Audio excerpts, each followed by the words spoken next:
Look at Jamal Murray, and here is a player who is as important as anybody on this Denver team.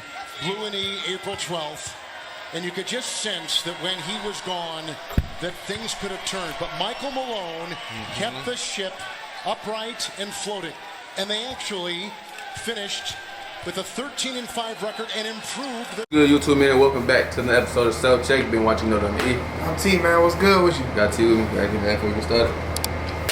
Let me add something real quick. We appreciate all of y'all that tapped onto this video. So now, right now, let's talk about the Denver Nuggets, right? Swept. We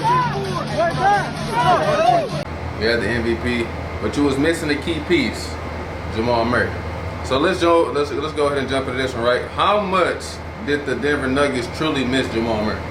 You want to go first? You want me to go first? I'll let you go first this time. All right. Well, for one, you missing your second scorer, right? Yes, sir. Now Jamal, he only averaged like 19.7. We're rounded up 20 points per game, right? We all know Jamal, even though he averaged 20, he's way more than capable in giving you just 20. Right. I think Jamal is one of them players who in the postseason, he know more is expected from him. Right. We seen it last year. Some people say, hey man, it was the bubble, it wasn't no fans, whatever. He balled out, we ain't gonna take that away from him. Right. So the Nuggets missed him because he's their second leading scorer. And just like when you miss a key piece of your offense, everything changes. It really became like Jokic is literally making every play. Literally. And that gets predictable. Even like, not to get off topic, but sometimes with LeBron. LeBron James. When LeBron is the main one making every play, it gets predictable. We know what's coming. With Jokic in Denver, everything Jokic did came from the foul line. As soon as that ball go to Jokic, we know it's either a pass is coming from somewhere. It was one play where Devin Booker read it like to a T, and he seen it. As soon as the pass is coming to Jokic, up, steal, I'm gone. Y'all did this play like 3-4 times in a row, bro. I'm hip now. I'm on it. So you missed him in that. You missed another ball handler. You missing your second leading scorer. It's like your whole offense changed. And when Jokic is having to do everything, yes, he might be the MVP, but he can't make shots for everybody. He can dime up players as much as he wants, but he can't put the ball in the hoop for them. Right. So if you ask me, man, they miss Jamal a hell of a lot. Austin Rivers, he did his thing. Campazzo, he did his thing, but they're no Jamal Murray. Right. So I feel as though like they did what was expected them to do. I mean, you can't. It's hard to replace a talent like Jamal, especially going into a postseason game. You got to take into consideration that, I mean, Campazzo got ticked. Austin did not get a lot of tick during the regular season. he wasn't on the team all season. Oh, Campazzo, he can only do so much. He's a facilitator, but I don't think that he ain't no Jamal. To me, not to cut you off, but Campazzo, to me, he's not a player that should be playing like heavy minutes. He's like an energy guy. When the team kind of just going through the motions, you kind of put him in there as a spark to see if he can get things going. Right. If he playing 20, 30 minutes, that's not going well for you. So That's too much.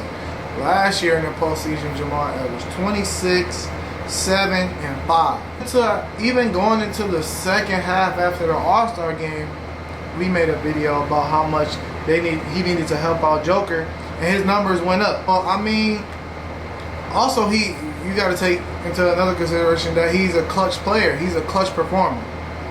He has a lot of clutch moments. So just all that in one, I just feel like I already knew they didn't have no chance. Another thing where they kind of miss Jamal, you need to make Chris Paul work. If Chris Paul is guarding Campazzo, he ain't guarding nothing, You know and what I'm he's saying? chilling. So, I mean, you've seen the last couple games, Chris Paul was really able to get off because, I mean, he had energy. Guarding Campazzo, he ain't really doing nothing. And then you also missed him because, okay, so to me, when you had Jamal last year, he was able to kind of put pressure on Donovan because, like, okay, Jamal getting hot, I got to bring my A game too. Right. So you seeing what Book was doing. Right. You needed somebody to match that. That's where you needed Jamal. Right. So you needed him basically to kind of go at Chris Paul and Book. They needed a lion, another lion. You needed somebody to do it with Book, to kind of do it with to kind of go back and forth with CP. Right. And even though Austin and Campazzo, they did their thing, it's not enough. We talking about Austin and Campazzo, Book and CP. Even though Jamal isn't an all-star, he's an all-star caliber player.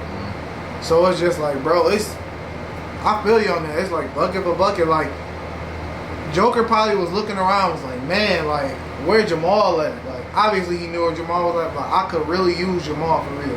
And to be honest, you would have gotten more out of Joker if you had Jamal, to me, because he wouldn't have been so tired. I feel like he could have even did more. But like how he was doing it, he wouldn't have been so tired doing it. It would have been like effortless. You know what I'm saying? He was expending more energy because the offense wasn't the same because he was out Jamal. Right. Moving forward. This team might not even look the same next year because we don't know what's going to happen with Michael Porter. If they're going to re-sign him, because he's about to get off his rookie deal. If you lose Michael Porter, do you take a step back? Do you replace him? Just real quick, let's throw this in here. Does Jamal Murray make his first All-Star team next year? No. No. It's just too many guards. It's too many. DB for sure gonna make it next year. Which, you know, they've been on him for the last few years. He's for sure gonna make it. You got Dame. Then you got Clay coming back. It's too many guards. So Steph, Dame, Luka, they count him as a guard, right? No. Hell no. He not gonna make it. But he's an all-star player to me. He's an all-star caliber player to me, regardless. So. For sure. All right, man, we're going to call it a wrap on that one, man. We appreciate y'all watching. If you've been watching these videos and you like them, comment, subscribe, do all that good stuff. It lets us know that you like what we got going on over here. We appreciate y'all watching. Again, I'm E. I'm T, man. I got T with me. It's been another episode of Self Check. We're going to catch y'all the next one. Peace.